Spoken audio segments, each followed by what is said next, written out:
अंजलि, ये रील देख, ये हस्बैंड वाइफ वाली कितनी फनी है।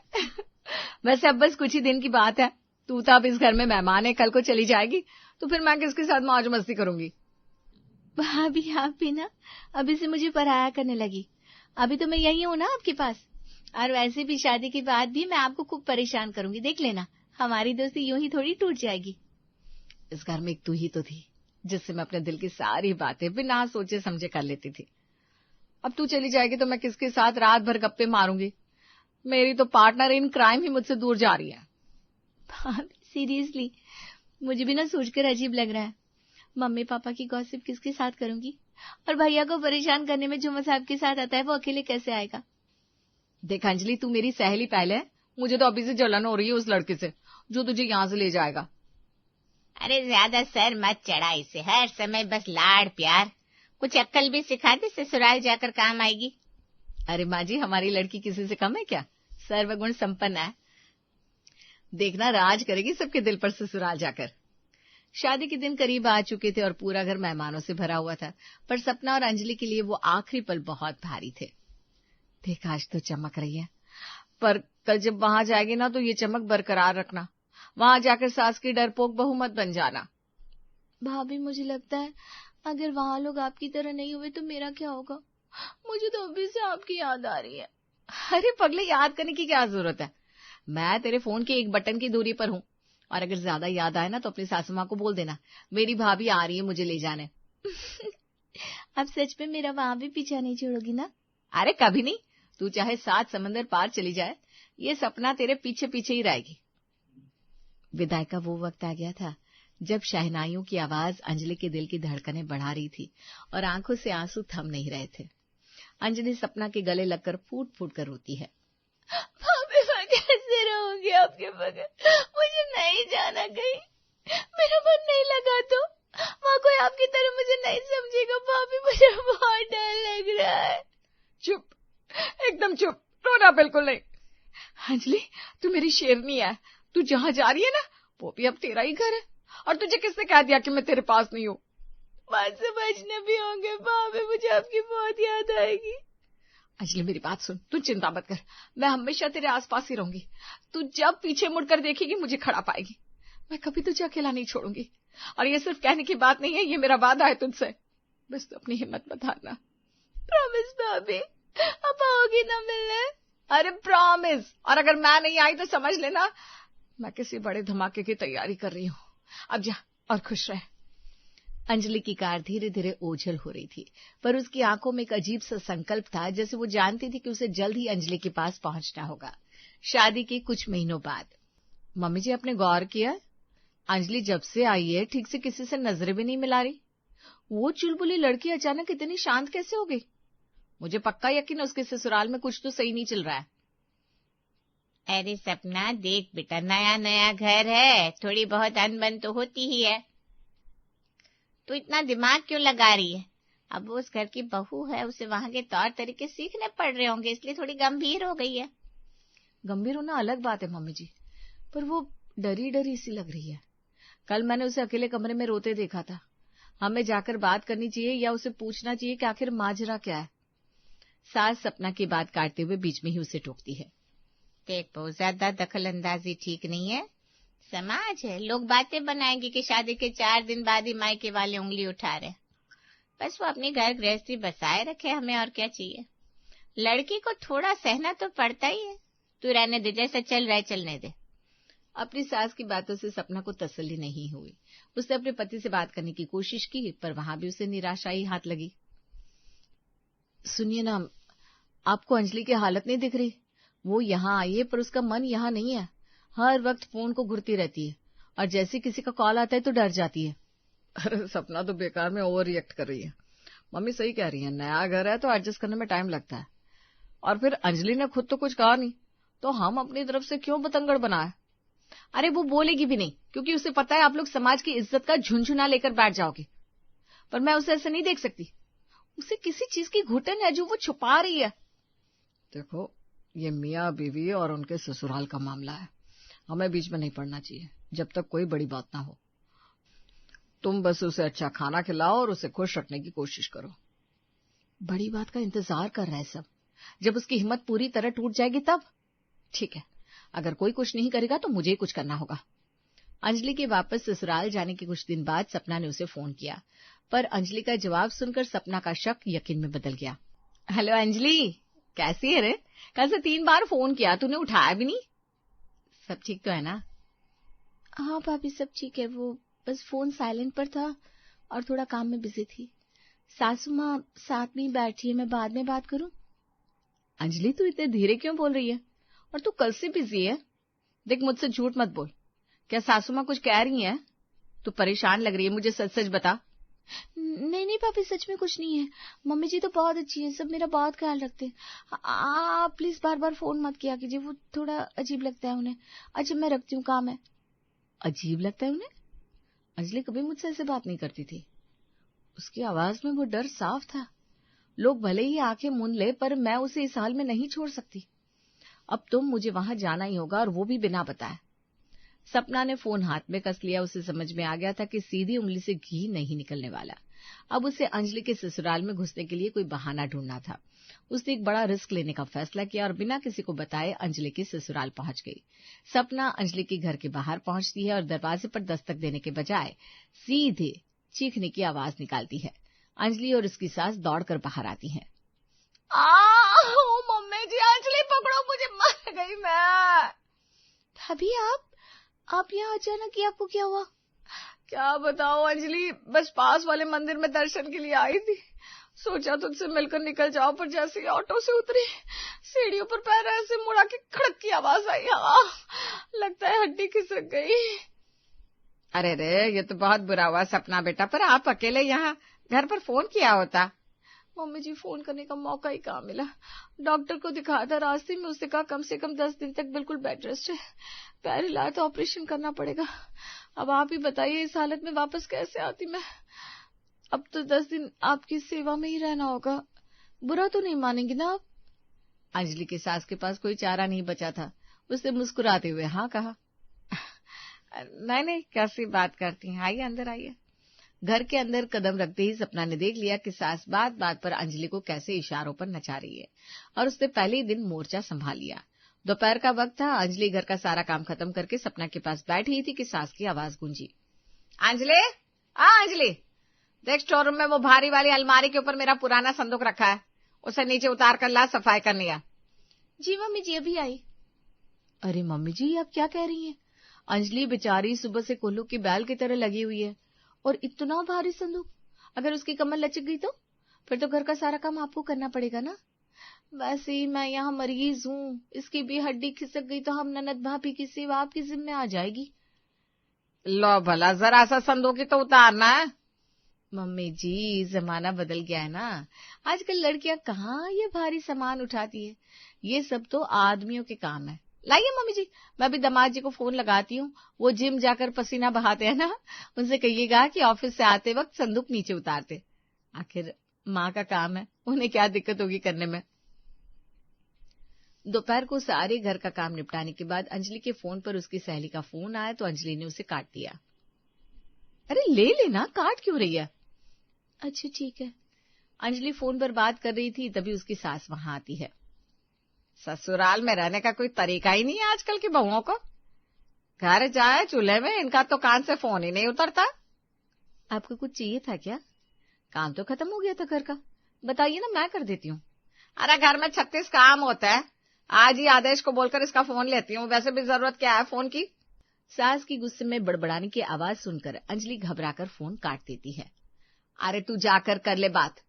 फोन करना क्या कोई गुनाह है? ससुराल में फोन नहीं रखते, ये कौन सी किताब में लिखा है? मम्मी जी को बस एक गिलास पानी दे दे ठंडा, फिर तो आराम से बात कर, है ना मम्मी जी? सपना की बात सुनकर सास का चेहरा गुस्से से लाल हो गया, पर वो कुछ बोल नहीं पाई। शाम को चाय के वक्त पड़ोस की 2 औरतें चाय पर आई थी और सास उन्हें अपनी महानता के किस्से सुना रही थी। अब क्या बताए बहन जी, आजकल की बहुओं को तो बस आराम चाहिए। मेरी बहू अंजलि, इसके मायके वालों ने इसे कुछ सिखाया नहीं, बस हाथ में फोन दे दिया। अब दिन भर फोन लेकर उंगली घिसवा लो इससे ज्यादा तो कुछ आता ही नहीं। लेकिन मैंने भी सोचा, जब लड़कियों को मायके से सहूर नहीं सिखाया जाता तो ससुराल वालों को तो जिम्मेदारी उठानी होगी, है ना? तभी सपना अंजलि की सास की बातें सुन लेती है और वहां आती है। अरे मम्मी जी, आपने सही कहा। हमारे घर में ना अंजलि को कभी काम करने की जरूरत ही नहीं पड़ी। हमने उसे रानी बनाकर रखा था, पर यहाँ आकर तो लगता है जैसे वो रानी से नौकरानी बन गई है।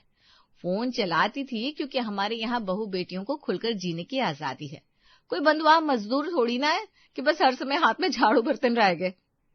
बात तो सही है बहन जी, आजकल की लड़कियां कहाँ झाड़ू बर्तन करती है, सब इंस्टा पर मटकती घूम रही है।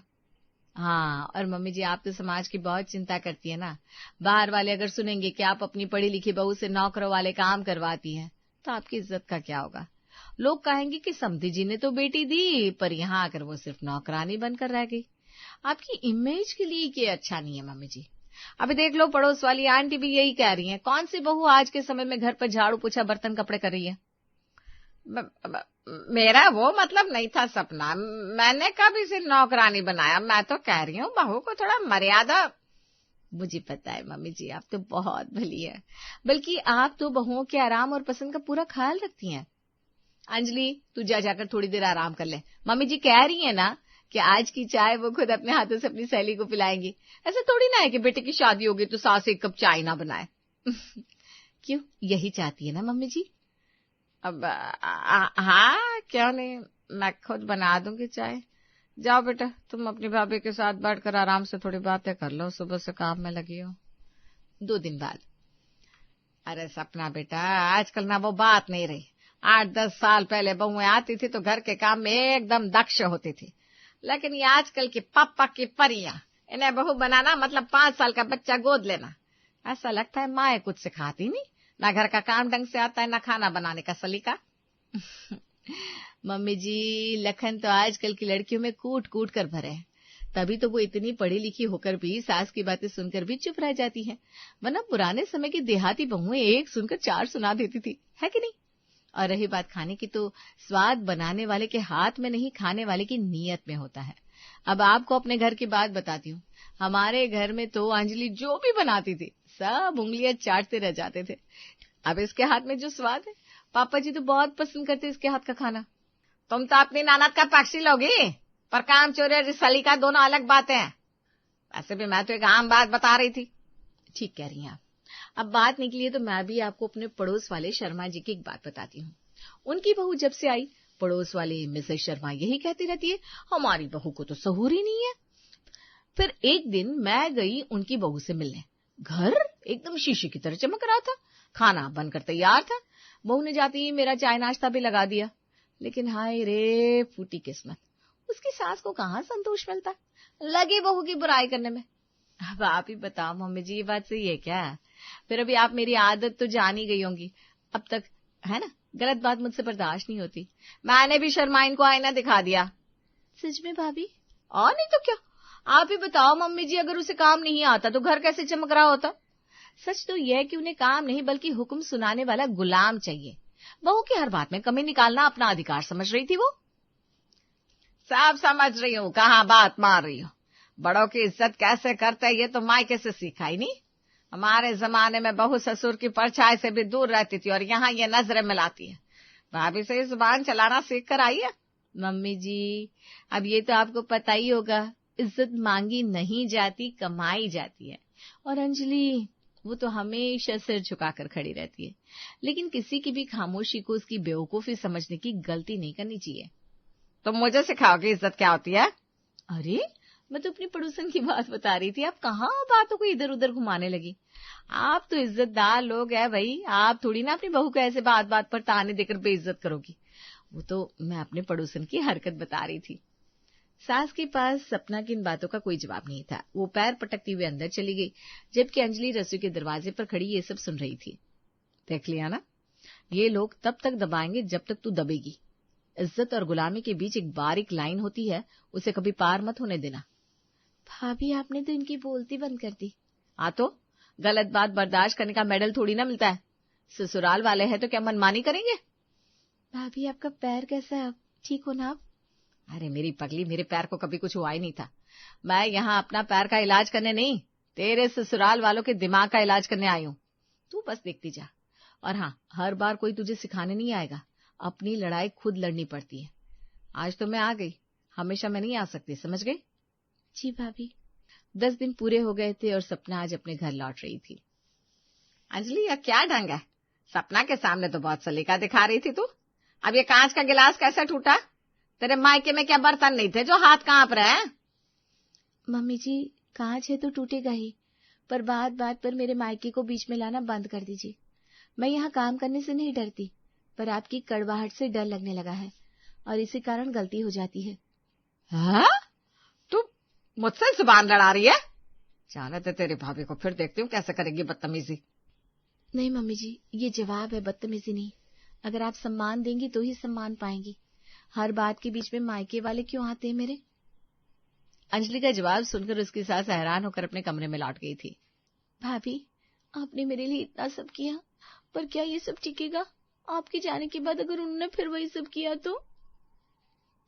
तो जैसे को तैसा जवाब देना सीख जा। अंजलि, आगाज मैंने कर दिया, अब अंजाम तुझे देना है। क्या भाभी मैं ये सब कर सकूंगी? मम्मी पापा तक बात जाएगी तो? देख अंजलि, मम्मी पापा को अपने समधियों और समाज की इज्जत के आगे कुछ नहीं दिख रहा। उन्हें अपनी बेटी का घुटता हुआ दम दिखाई नहीं दिया, पर मैं तुझे यहाँ ऐसे अकेले नहीं छोड़ सकती थी। जब सीधी उंगली से घी नहीं निकलता तो उंगली टेढ़ी करनी पड़ती है। मैंने इन 10 दिनों में उन्हें आईना दिखा दिया है कि तेरी चुप्पी तेरी कमजोरी नहीं है। किसी की चिंता मत कर, बस अपने बारे में सोच। मुझे यकीन नहीं हो रहा कि आपने मेरे लिए इतना बड़ा झूठ बोला। ये झूठ नहीं था अंजलि, ये इलाज था। अब तू यहाँ सिर उठाकर जिएगी, और याद रखना तू शेरनी है, मेमना नहीं। अगर किसी ने भी दोबारा तुझे नीचा दिखाने की कोशिश की तो उन्हें बस याद दिला देना कि तेरी भाभी अभी जिंदा है। सपना चली गई थी और अंजलि की सास को इनडायरेक्टली समझा गई थी कि गलत बात का जवाब देना वो बहुत अच्छे से जानती है। होना था सो हो गया बेटा, हम तो निमित्त मात्र हैं। भला होता है तो हमारे हाथ से होता है, बुरा होता है तो भी हमारे हाथ से ही होता है। नहीं, वो तो बस करवाया जाता है, अब रोकर क्या होगा। पर मम्मी, मैंने सेव नहीं किया था, पूरे महीने की मेहनत वाली फाइल डिलीट हो गई। बॉस ने मुझे पूरे ऑफिस में ऐसे ही डांट लगाई कि उसने कहा सालाना इंक्रीमेंट पर असर पड़ेगा। इंक्रीमेंट भी होगा तो हो जाएगा, तू तो बस एक माध्यम है आयुष। फाइल डिलीट हुई तो हो गई डिलीट, अब सब उसी की मर्जी है, जो होना था वो हो गया, तेरी क्या गलती। मम्मी जी, आप इन्हें समझाइए ना, बॉस के सामने जवाब देना होता है, कल फिर ऑफिस जाएंगे तो क्या कहेंगे। ऐसे तो कोई भी कुछ भी गलती करता रहेगा और आप कहती रहोगी होना था हो गया। समझाना भी करवाया जाता है बेटा, जब करवाया जाएगा तब समझा दूंगी। जल्दी क्या है, जो होना है वो होकर ही रहेगा, अभी नहीं तो कल, कल नहीं तो परसों। ठीक है मम्मी जी। रिया ने जबरदस्ती अपना गुस्सा निकल गया। उसके अंदर आग सी लगी हुई थी, पर सरिता के सामने वो कुछ नहीं बोल पाई। वो उठकर अपने कमरे में चली गई। मम्मी जी का हमेशा यही रहता है, पता नहीं क्या दिक्कत है उनको, कोई कुछ भी कर दे लेकिन उनका यही डायलॉग, किसी को कोई जिम्मेदारी नहीं देती। खैर मैं क्या ही कर सकती हूँ। सरिता के इस निमित्त मात्र वाले दर्शन ने घर में तबाही मचा दी थी। इसी बीच एक दिन पड़ोसन मिसेस शर्मा रोती हुई आई। उसके बेटे का ऑपरेशन था, 20,000 रुपए चाहिए थे। अरे सरिता जी, बचाओ मुझे, मेरे बेटे की तबीयत बहुत खराब है, डॉक्टर ने कहा है उसे तुरंत ऑपरेशन करवाना पड़ेगा, वरना कुछ बड़ा हो सकता है। मुझे 20,000 रुपए चाहिए, प्लीज, कोई और सहारा नहीं है मेरे पास। लो बहन, ले जाओ ये पैसे, होना था सो हो गया। तुम्हारी किस्मत में था मांगना और मेरी किस्मत में देना था, हम तो निमित्त है, क्या कर सकते हैं। भगवान आपका भला करे सरिता जी, मैं जल्दी लौटा दूंगी। मम्मी जी, आपने क्या कर दिया? ये मिसेस शर्मा हमारे पड़ोसी तो है, पर आप इन्हें कितना जानती हो? 20,000 रुपए बिना सोचे दे दिए। बेटा, जो होना था वो हो गया। उनकी किस्मत में था मांगना, मेरी किस्मत में था देना, हम निमित्त है, क्या कर सकते हैं। मम्मी जी, ये पैसे वापस नहीं आएंगे। आपको कैसे पता कि उनके बेटे का सच में ऑपरेशन है? जो होगा देखा जाएगा, अब जो हो गया सो हो गया। 3 महीने बीत गए। रिया को जैसे ही पता चला वो आग बबूला हो गई। मिसेस शर्मा के घर नया LCD टीवी लगा था और उनके बेटे ने नया फोन निकाल कर रखा था। कोई ऑपरेशन नहीं हुआ था, कोई बीमारी नहीं थी। मम्मी जी देख लिया आपने, उन्होंने कोई ऑपरेशन नहीं करवाया, नया टीवी खरीदा है, नया फोन खरीदा है, आपके 20,000 रुपए डूब गए। चलिए पुलिस कंप्लेंट करते हैं। नहीं बेटा, जो हो गया सो हो गया। अब पुलिस कंप्लेंट करके क्या होगा? उनकी किस्मत में था लेना, मेरी किस्मत में था देना। हम तो निमित्त है। हाँ रिया, मम्मी सही कहती है। अब पुलिस वुलिस में पढ़कर क्या ही करना है? जो होना था वो हो गया। अब तो पैसे गए, कम से कम टेंशन तो मत लो। क्या तुम भी उनके साथ हो गए? 20,000 रुपए पानी में बह गए हैं और तुम कह रहे हो टेंशन मत लो। हाँ, क्योंकि मम्मी के बात पे दम है। जो होना है वो होकर रहता है, हम क्या कर सकते हैं। रिया अकेली पड़ गई। सबने उसे इग्नोर कर दिया। घर में पैसों की तंगी आने लगी। वहीं दूसरी तरफ सरिता की छोटी बेटी तान्या का रिपोर्ट कार्ड आया। सरिता जी, आपकी बेटी तान्या क्लास में फेल हो गई है। कभी असाइनमेंट नहीं करती, क्लास में मन नहीं लगाती, बात बात पर कहती है मुझसे नहीं होता, जो होगा देखा जाएगा। आपने इसे क्या सिखा रखा है? मैडम, जो होना था सो हो गया। मेरी बेटी निमित्त है, उससे करवाया नहीं गया पढ़ना। अब हम क्या कर सकते हैं? ये क्या बात हुई? आपकी सोच ही गलत है। आपने बच्चे को कभी जिम्मेदारी नहीं सिखाई। हर गलती को किस्मत के ऊपर डाल दोगे तो ये बच्चा कभी कुछ नहीं कर पाएगा। मम्मी ठीक तो कह रही है, मुझसे नहीं पढ़ा जाता, जो होगा देखा जाएगा। सरिता और तान्या दोनों ही हंसते हुए कॉलेज से बाहर निकल आए। टीचर मुंह देखती रह गई। घर आकर रिया ने फिर कोशिश की। मम्मी जी, तान्या को समझाइए, वो पढ़ाई से बिल्कुल दूर भाग रही है। कॉलेज में उसका नाम खराब हो रहा है। बेटा, जो होना होगा हो जाएगा। तान्या निमित्त है, हम क्या कर सकते हैं? अगर उससे पढ़ाई करवाई गई होती तो वो पढ़ लेती। अब हाथ पैर क्यों मारना? तो कुछ मत कीजिए, बस देखते रहिए, वो और भी आलसी होती जाएगी। तान्या को कोई सजा नहीं मिली। वो और भी आलसी हो गई। कॉलेज में उसकी बदनामी होने लगी। सब उसे फेल तान्या बुलाने लगे। पर सरिता को कोई फर्क नहीं पड़ा। एक दिन रिया की नजर सरिता की पुरानी ज्वेलरी के बक्से पर पड़ी। वो बक्सा जिसमें सरिता की माँ की यादें थी, उनके बालपन की निशानियां, पुराने जेवर, सब कुछ। बक्सा गायब था। मम्मी जी, वो पुराना ज्वेलरी वाला बक्सा कहाँ है जिसमें आपकी माँ की यादें थी? अरे हाँ, आज सुबह नौकरानी आई थी, उसके बाद से बक्सा नहीं दिखा। मम्मी जी, उस नौकरानी ने चुरा लिया, पुलिस कंप्लेंट करो तुरंत। नहीं बेटा, जो चुराने वाला था उसने चुरा लिया। हमसे खो करवाया है, हमसे खो करवाया गया। अब पुलिस कंप्लेंट करके क्या होगा? मम्मी जी, ये आपकी माँ की निशानी थी, आपकी अपनी माँ की यादें, कुछ तो करो। जो होना था वो हो गया, अब रोने से क्या होगा? हम निमित्त है बेटा। तुम कुछ कहोगे या नहीं? रिया, मम्मी सही कहती है, अब क्या कर सकते हैं? जो चुराना था उसने चुरा लिया, पुलिस में जाकर क्या कहेंगे? होना था सो हो गया। क्या तुम्हारी माँ की यादें चोरी हो गई और तुम्हारी बस इतनी सी बात है? बस देखते रहोगे, ऐसे ही आगे भी चोरी होती रहेगी, कोई कुछ नहीं करेगा। रिया का गुस्सा फूट पड़ा, पर सरिता चुप थी। आयुष चुप था। तान्या तो पहले से ही अपने कमरे में गाने सुन रही थी। रिया अकेली खड़ी रह गई। ये लोग पागल हो चुके हैं और मेरा दिमाग खराब हो चुका है। उफ। एक दिन आयुष के ऑफिस में, आयुष, ये फाइल तुमसे कहा था कि डेस्कटॉप पर सेव करो, तुमने डॉक्यूमेंट फोल्डर में डाल दी। सर, डेस्कटॉप और डॉक्यूमेंट में क्या फर्क है? फाइल तो सेव हो गई है ना। फर्क होता है आयुष, मैंने स्पष्ट निर्देश दिया था, कृपया ध्यान से सुना करो। मैंने सुना था, पर आपके निर्देश हर रोज बदलते हैं। पता नहीं आपको खुद पता है कि आप क्या चाहते हैं या बस टेंशन देने के लिए बोल रहे हैं? क्या? ये तुम क्या बोल रहे हो? ये तो अपमानजनक बातें हैं। अपमान? सर, असली अपमान तो तब होता है जब कोई जूनियर आकर सिखाए कि काम कैसे करना है, और आपने मुझे बार बार टोका है। अब बहुत हो गया। बस तुम्हारी हरकत अब मैनेजर तक पहुंचेगी। मैं चुप नहीं बैठूंगा। जाइए, जाकर बताइए, मुझे कोई फर्क नहीं पड़ता। कुलीग्स बिना पीछे देखे मैनेजर के कैबिन में घुस गए। आयुष को अभी पता नहीं था कि यही एक बहस उसकी जेब और रेपुटेशन दोनों का काल बन जाएगी। इसके चलते उसका प्रमोशन रुक गया। उसकी जगह उसके जूनियर को प्रमोशन मिला, जो कल तक उससे सीखता था। आयुष का चेहरा देखते ही बनता था। वो उदास होकर घर आया और सरिता को सारी बात बताई। मम्मी, मेरा प्रमोशन रुक गया, जूनियर मुझसे आगे निकल गया। बेटा, जो होना था सो हो गया। तेरी किस्मत में प्रमोशन नहीं था तो नहीं मिला, अब इसमें रोने की क्या बात है? पर मम्मी, मेरी गलती थी, मैं गुस्सा हो गया, सीनियर से बहस कर ली।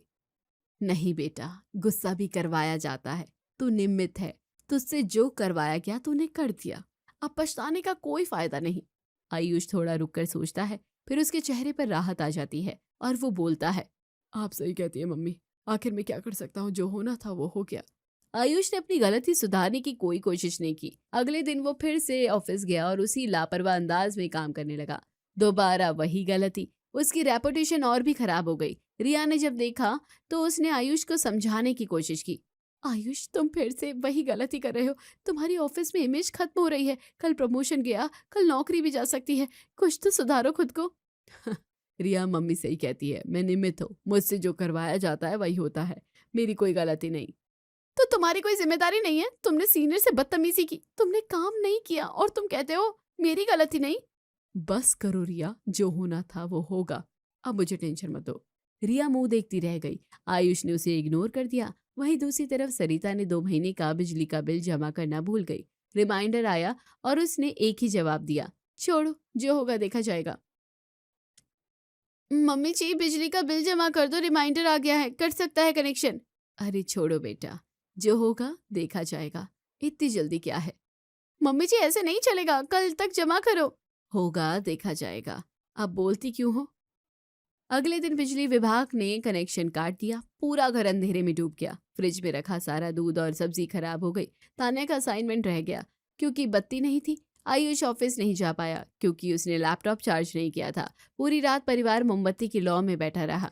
मम्मी जी, देख लिया, बिजली कट गई, सारा दूध सब्जी खराब, तान्या का असाइनमेंट नहीं हुआ, आयुष ऑफिस नहीं जा सका, आपने बिल क्यों नहीं भरा। मुझसे भूल करवाया गया बेटा, मैं क्या करूं, जो होना था सो हो गया।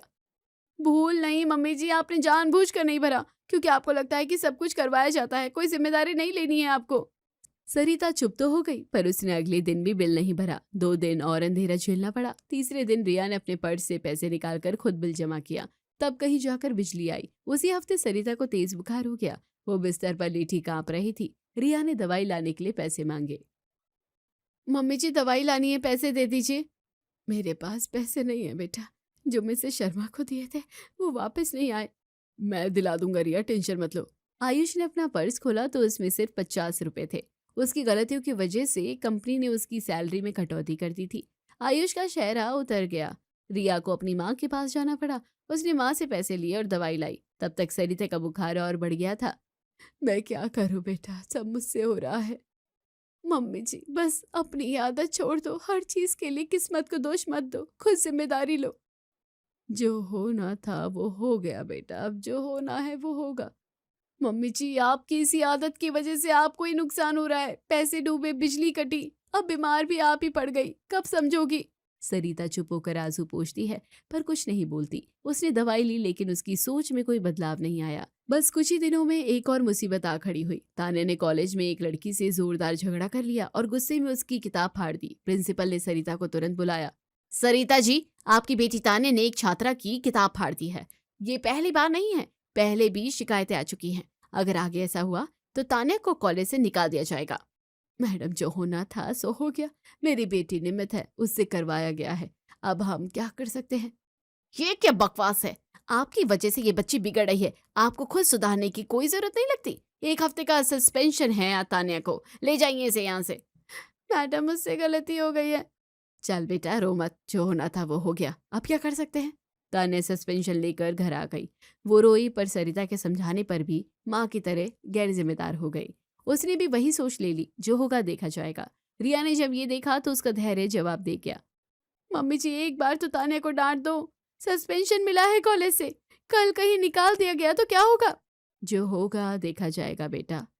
नहीं मम्मी जी, अगर आपने तान्या को डांटा होता तो वो सुधर जाती, पर आपने तो उसे वही सिखा दिया, कोई जिम्मेदारी नहीं, अब सब किस्मत पर छोड़ दो। रिया की बात सरिता के दिल तक नहीं उतरी। वो अपनी चाय की चुस्की लेती रही। सरिता की इस निमित्त मात्र वाली फिलॉसफी ने अब पड़ोसियों को भी परेशान कर दिया था। जब भी कहीं कोई गड़बड़ी होती, सरिता वही बोलती, जो होना था सो हो गया। पड़ोसियों को लगने लगा कि इस घर को ना किसी चीज की फिक्र है, ना किसी की। एक दिन आयुष ने गलती से पड़ोसी के घर की कांच की महंगी दर्पण तोड़ दी। दर्पण टुकड़ों में बिखर गई। पड़ोसी शर्मा जी गुस्से से आए। आयुष, तुमने हमारी दर्पण तोड़ दी, ये बहुत महंगी थी। तुम्हें हिदायत दी गई थी कि गली में क्रिकेट मत खेलो, तुम्हारी जिम्मेदारी है इसकी कीमत चुकाने की। शर्मा जी, जो होना था सो हो गया। हम तो निमित्त है, करवाया गया है तो हो गया, अब क्या कर सकते हैं। क्या आप माफी भी नहीं मांगोगे? हमेशा यही बकवास करते हो। आप लोगों के साथ रहना मुश्किल हो गया है। आप कभी माफी नहीं मांगते, ना ही किसी चीज की जिम्मेदारी लेते हो। जो होना था। बस करो, अब मैं पुलिस में शिकायत दर्ज करवाऊंगा। शर्मा जी ने वैसा ही किया। पुलिस में शिकायत हुई और पूरे मोहल्ले ने सरिता के घर से बात करना बंद कर दिया। कोई उनके दरवाजे पर नहीं आता था, कोई नमस्ते तक नहीं करता था। रिया ने सरिता को आईना दिखाया। देखा मम्मी जी, आपकी इस आदत ने पूरा घर अकेला कर दिया। पड़ोसी ही नहीं बोलते, कोई हमारी तरफ देखता भी नहीं है। आपको कुछ महसूस नहीं होता? बेटा, जो होना था वो तो हो गया, अब मैं क्या करूं? बस अब बहुत हो गया, अब इसकी इसी आदत का इसी पर इस्तेमाल करूंगी। रिया ने तय कर लिया, अब सरिता को उसी के हथियार से नीचे उतारना होगा। उसने आयुष से बात की। आयुष, मैं कुछ करना चाहती हूँ, तुम बस मेरे साथ देना, चुप रहना और मेरी बात मानना। पर क्या करने वाली हो? तुम बस देखते रहना, वही करूंगी जो मम्मी सालों से कर रही है। ठीक है, जैसा तुम कहो, जैसा तुम करो, तुम्हारी मर्जी है, मैं क्या कहूँ? कुछ ना कहो, बस मुझे टोकना मत। नहीं टोकूंगा। रिया ने अब अपना प्लान शुरू किया। पहला काम था खाना बनाने का। उसने अगले दिन आलू पराठे का पिज्जा बनाकर सामने रख दिया, जो ना पूरी तरह पराठा था और ना पिज्जा, वो भी बहुत मिर्चों वाला। हे राम, मेरा मुंह जल गया। ये क्या बनाया रिया? आग लगा दी मुंह के अंदर। मुझसे करवाया गया आयुष, मैं तो निमित्त हूँ, जो होना था सो हो गया। ये क्या हाल बनाया है रिया? आटे में मिर्च तो आधा पाव डाल दिया और ऊपर से पिज्जा सॉस। ये तो खाने लायक ही नहीं है, तुम्हें सोचना चाहिए था। सोचना भी कराया जाता है माँ, आप रोज कहती हो हम कुछ नहीं करते, सब करवाया जाता है। तो आज मुझसे करवाया गया खाना ऐसा बनाना। मैं क्या करूं? सरिता के पास कोई जवाब नहीं था। अगले दिन रिया ने आयुष के कपड़े इस्त्री नहीं किए। आयुष झुर्रीदार शर्ट पहनकर ऑफिस गया। रिया, मेरी शर्ट देखी है, इस्त्री क्यों नहीं की है? मुझसे नहीं करवाया गया, मैं निमित्त हूँ, जो होना था वो हो गया। रिया, तुम जानबूझकर ऐसा कर रही हो। मम्मी जी, आप तो कहती थी जानबूझकर भी करवाया जाता है, तो मैं क्या करूं? तीसरे दिन रिया ने बिजली का बिल जमा नहीं किया। चौथे दिन जब सरिता बीमार पड़ी तो रिया ने दवाई लाने से मना कर दिया। रिया, मुझे दवाई चाहिए, बहुत बुखार है। मुझसे करवाया नहीं जा रहा मम्मी जी, मैं निमित्त हूँ, जो होना होगा वो होगा। रिया, बस करो, तुम मेरे ही सिद्धांतों का गलत इस्तेमाल कर रही हो। नहीं मम्मी जी, बिल्कुल सही इस्तेमाल कर रही हूँ। आपने सालों साल यही कहा, गलती हो तो निमित्त, अच्छा हो तो निमित्त, बुरा हो तो निमित्त, तो सबको भी वही सुनना चाहिए। देखो तुम्हें कितना बुरा लग रहा है, यही तुम्हें दिखाना चाहती थी। रिया, मैं समझ गई, मैं गलत थी। हर बात को भाग्य और निमित्त के पीछे छुपाना सही नहीं है। गलती इंसान की होती है और उसकी जिम्मेदारी भी इंसान को लेनी चाहिए। कभी कभी सजा देना भी जरूरी है, नहीं तो इंसान गलती करता ही रहेगा। मम्मी जी, मैंने आपको सबक देने के लिए सब कुछ किया, आपको दुख देने के लिए नहीं, लेकिन समझाने का और कोई रास्ता नहीं था। मुझे पता है बेटा, मुझे पता है तुमने सही किया। अगले दिन सरिता ने सबको बुलाकर ऐलान किया, सुनो सब, आज से मैं वो बात नहीं कहूंगी, जो होना था वो हो गया, अब मेरी जुबान पर नहीं आएगा। अब जो गलती करेगा वो सजा भुगतेगा, चाहे वो मैं हूँ, आयुष हो या तान्या। मम्मी, मैं कल ऑफिस जाकर क्लाइंट सर से माफी मांगूंगा। मम्मी, मैं कॉलेज में अपनी फ्रेंड से माफी मांग लूंगी और पढ़ाई भी अब नहीं छोड़ूंगी। बहुत अच्छा। और रिया, तुम्हारी वजह से आज ये घर फिर से खुश हो सका है। मम्मी जी, अब ये घर फिर से पहले जैसा हो जाएगा, सब एक दूसरे का साथ देंगे, जिम्मेदारी लेंगे। और हुआ भी वैसा ही। आयुष ने ऑफिस में माफी मांगी, तान्या ने कॉलेज में अपनी गलती मानी, पड़ोसियों ने फिर से बात करना शुरू कर दिया। सरिता ने आखिरकार मान लिया कि इंसान अपने कर्मों का खुद जिम्मेदार है, ना कोई निमित्त, ना कोई भाग्य। और इसी एहसास के साथ घर में खुशियां लौट आई।